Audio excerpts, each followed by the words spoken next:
چلیے بسم اللہ الرحمن الرحیم۔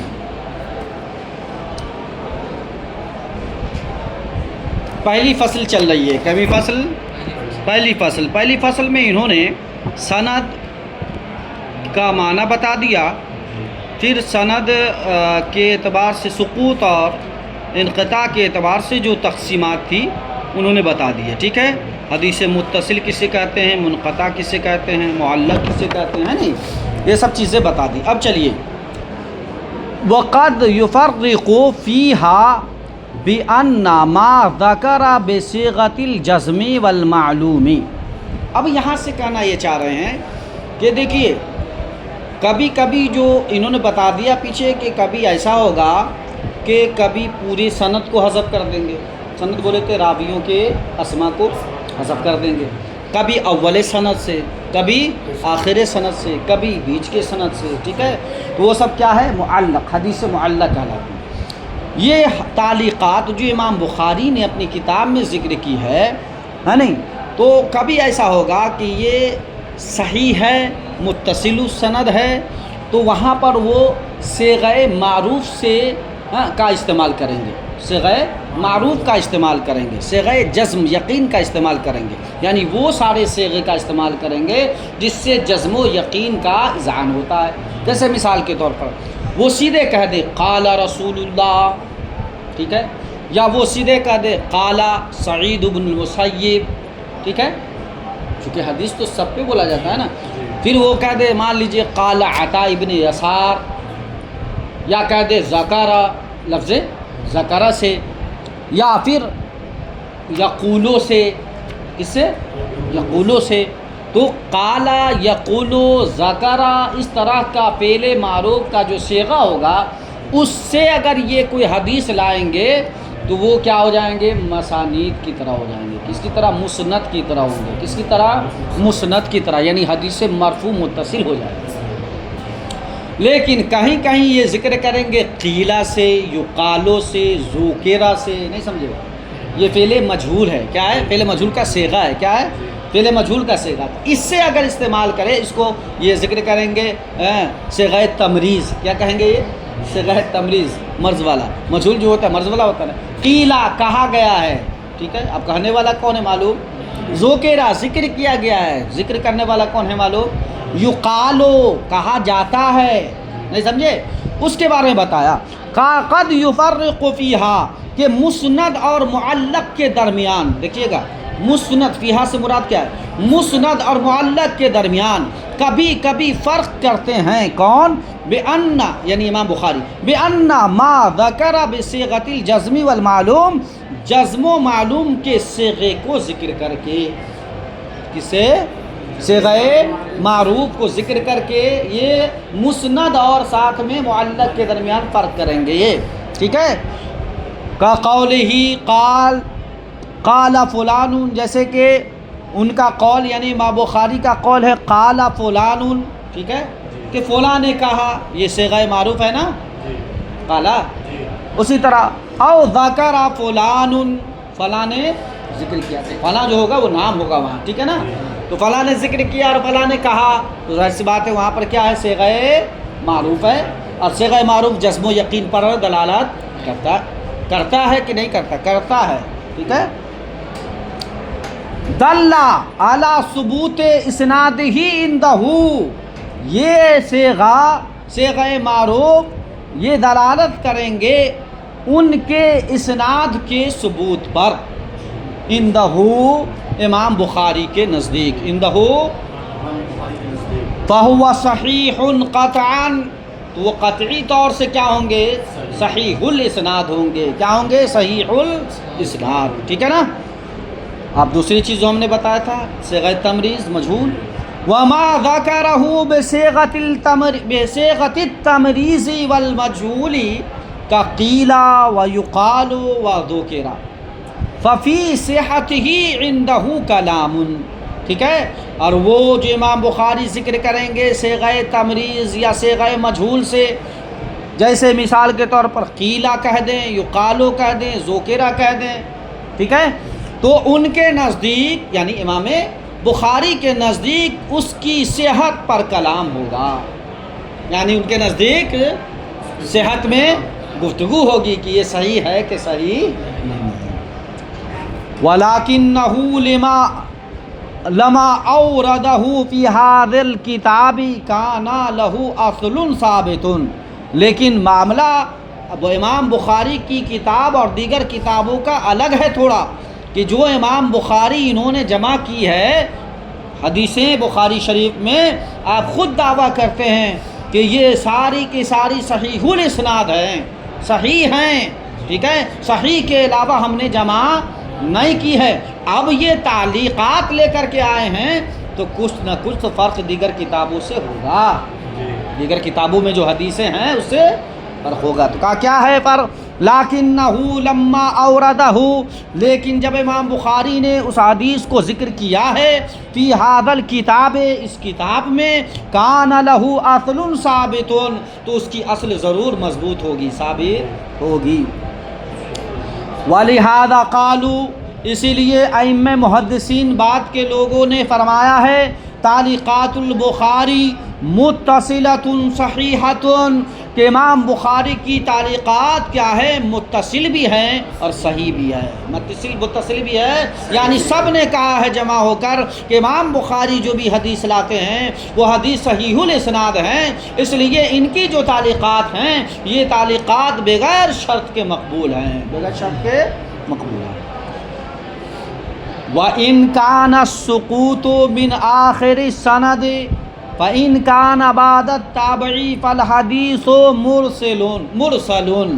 اب حدیث مرسل انہوں نے جو ابھی تک تعریف کی ہے وہ حدیث متصل کی، حدیث منقطع کی، حدیث معلق کی، ٹھیک ہے۔ اب حدیث مرسل کی تعریف کر رہے ہیں، کس کی کر رہے ہیں؟ کہ اگر سقوط آخر سند سے ہو تابعی کے بعد، تو ظاہر سی بات ہے تابعی کے بعد کون ہوں گے؟ تابعی کے بعد صحابی ہوں گے، ایسے چڑھیے، تابعی کے بعد کیا ہوں گے؟ ایسے نہیں آنا، ایسے آنا، تابعی کے بعد کیا ہوں گے؟ صحابی، تو صحابی ہی موصوف ہوں گے نا، فرق ہوں گے، ساقط کون ہوگا؟ کوئی صحابی ہوگا، لیکن کیا سچ میں ایسے ہی ہوگا؟ کبھی کبھی ایسا ہوگا کہ ایک تابعی دوسرے تابعی سے بھی تو روایت کرتا ہے بھائی، نہیں سمجھے؟ ایک تابعی دوسرے تابعی سے بھی تو روایت کرتے ہیں، ہاں، تو کوئی ضروری ہے کہ صحابی ہی ساقط ہو؟ شک ہو گیا نا؟ جب شک ہو گیا تو اب اس کے مقبول، عرض میں مقبول میں 4 باتیں ہیں، کتنے ہیں؟ 4 قول ہیں، کتنے قول ہیں؟ حدیث مرسل مقبول ہے کہ مقبول نہیں ہے تو کب ہے، نہیں ہے تو کب ہے؟ 4 کلام ہے، 4 اقوال ہیں، کتنے ہیں؟ کس شک کے بنیاد پر؟ یہ جو ہم نے بتا دیا کہ حدیث مرسل میں تابعی کے بعد ایک راوی ساقط ہوتا ہے، اب وہ راوی صحابی ہیں یا تابعی ہیں اس میں شک ہو گیا، اس اعتبار سے اب کیا ہوں گے؟ 4 اقوال نکلیں گے۔ دیکھیے کہ اگر سقوط آخر سند سے ہو تابعی کے بعد تو حدیث مرسل ہے، وَهَذَا الْفِعْلُ إِرْسَالٌ، اور اس فعل کو کیا کہتے ہیں؟ ارسال کہتے ہیں۔ کا قول تابعی قال رسول اللہ، جیسے کہ تابعی کا قول سیدھے کیا آ جائے؟ قال رسول اللہ، حالانکہ بیچ میں صحابی کم سے کم ہونا چاہیے۔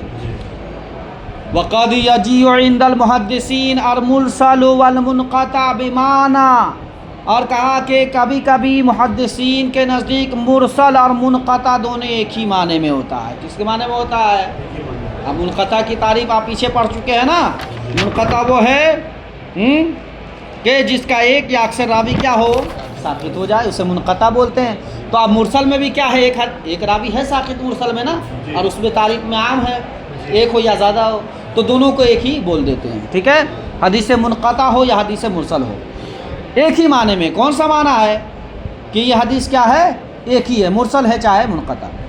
والاصطلاح الاول اشہر، لیکن پہلی اصطلاح مشہور ہے، پہلی اصطلاح یعنی حدیث مرسل اور منقطع دونوں کی الگ الگ تعریف ہو۔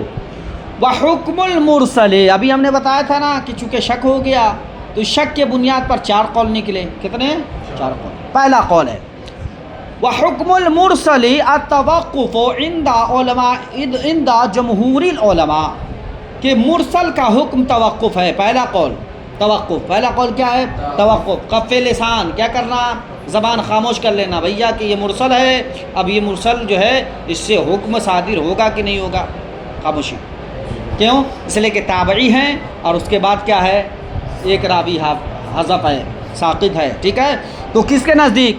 علماء جمہور کے نزدیک توقف ہے، ٹھیک ہے؟ ہاں اگر کسی اور سند سے، کسی اور راوی سے وہ متن ثابت ہو جائے تو پھر بلا شبہ علماء جمہور کے نزدیک توقف ہے۔ پہلا ہو گیا، کیوں؟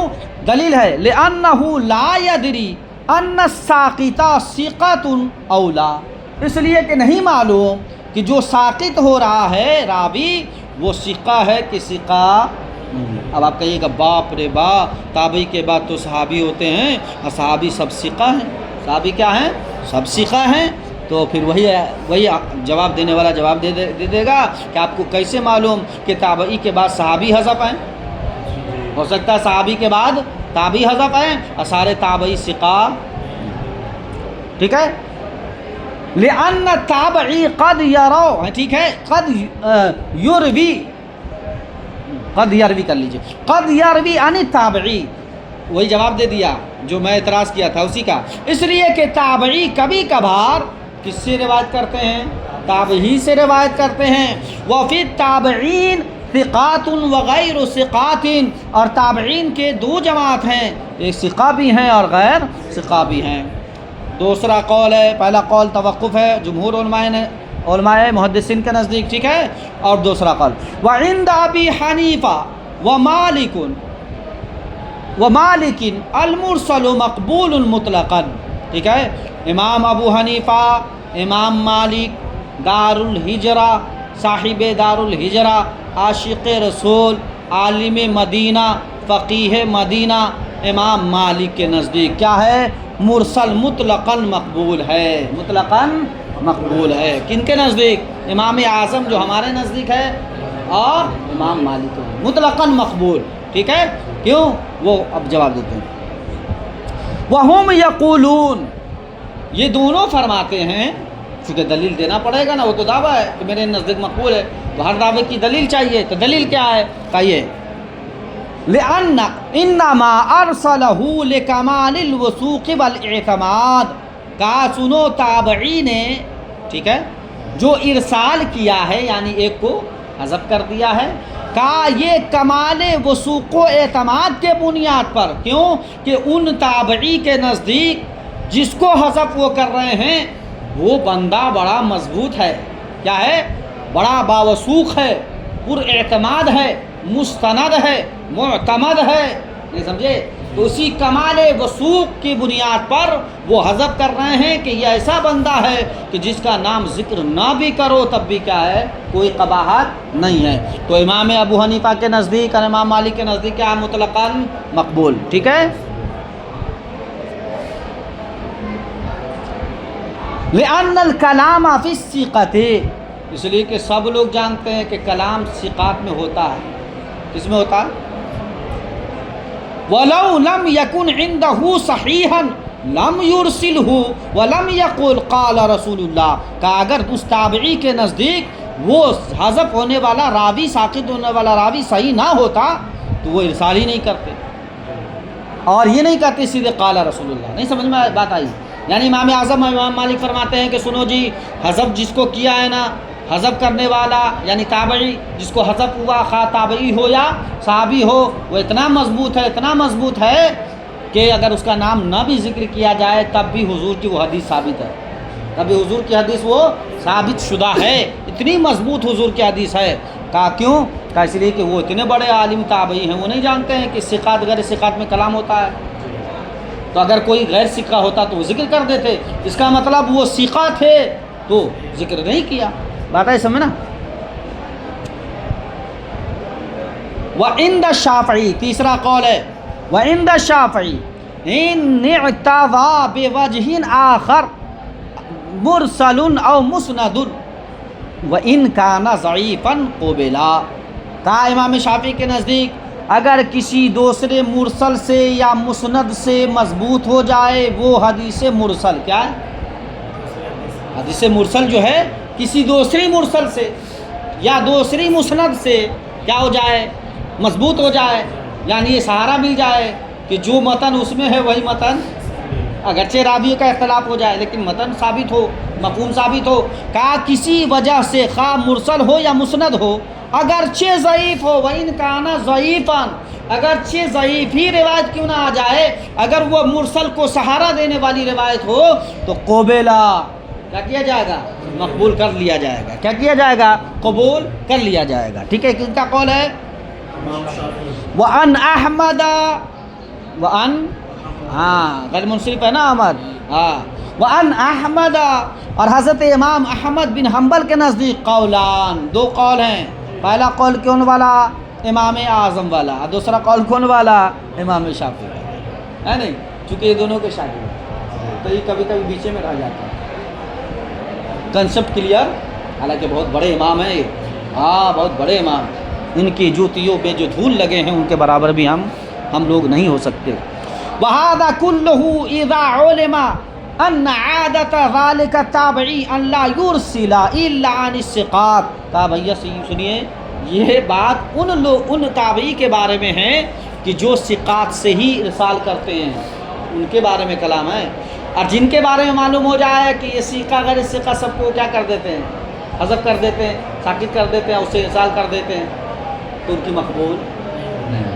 جیسے کہ حضرت حسن بصری کے بارے میں آتا ہے کہ وہ ثقہ غیر ثقہ سب سے ارسال کر دیتے ہیں، ٹھیک ہے نا، حدیث مرسل لے آتے ہیں، لیکن حضرت سعید ابن مسیب کے بارے میں آتا ہے کہ سوائے ثقات سے کسی اور سے وہ مرسل ارسال نہیں کرتے، تو حدیث سعید ابن مسیب کی مرسلات ہمیشہ مقبول ہے، اور حضرت حسن بصری کے مرسلات پر غور کرنے کے بعد مقبول، ٹھیک ہے نا، اسی کا یہ بات، ان تمام باتوں سے یہ جان لیا گیا علماء، ٹھیک ہے، کہ اس تابعی کی عادت یہ ہو کہ وہ صرف ثقہ ہی سے ارسال کریں، ٹھیک ہے، یہ کلام ان کے بارے میں ہے۔ وَإِنْ كَانَتْ عَادَتُهُ أَنْ يُرْسِلَ عَنِ الثِّقَاتِ وَعَنْ غَيْرِ الثِّقَاتِ فَحُكْمُهُ التَّوَقُّفُ بِالِاتِّفَاقِ، کہا کہ اگر ان کی عادت معلوم ہو جائے کہ وہ ثقات اور غیر ثقات دونوں سے کیا کرتے ہیں، ارسال کرتے ہیں، تو اس کا حکم بالاتفاق کیا ہے، توقف ہے، یعنی خاموش ہو جانا، کہ بھائی ہاں بھی نہیں کر سکتے ہیں اور نہ بھی، اگر ہاں کریں گے تو مان لیجیے وہ حدیث نہ ہو تو من کذب علیہ متعمداً کی گرفت میں آ جائیں گے، اور اگر نہ کریں گے ممکن ہے وہ حدیث ہو تو ایک حدیث کا انکار ہو جائے گا، اس لیے کیا ہوگا، توقف، کیا ہوگا، توقف، ہے نہیں، بالاتفاق، قضا کی قیلا، ایسی بھائی کہا گیا ہے، ایسی گفتگو ہوئی ہے علماء کے درمیان جو ہم نے لکھ دیا ہے، ٹھیک ہے، ایسے ہی کہا جاتا ہے۔ وَفِيهِ تَفْصِيلٌ أَزِيدُ مِنْ ذَلِكَ مَنْ ذَلِكَ أَزِيدُ مَنْ ذَلِكَ ذَكَرَهُ السَّخَاوِي، کہا کہ بھئی اس میں اس کے علاوہ بھی بہت تفصیل ہے، ٹھیک ہے، جس کو امام سخاوی نے اپنی کتاب شرح الالفیہ میں ذکر کیا ہے، کس میں ذکر کیا ہے، شرح الالفیہ، وَمَا عَلَيْنَا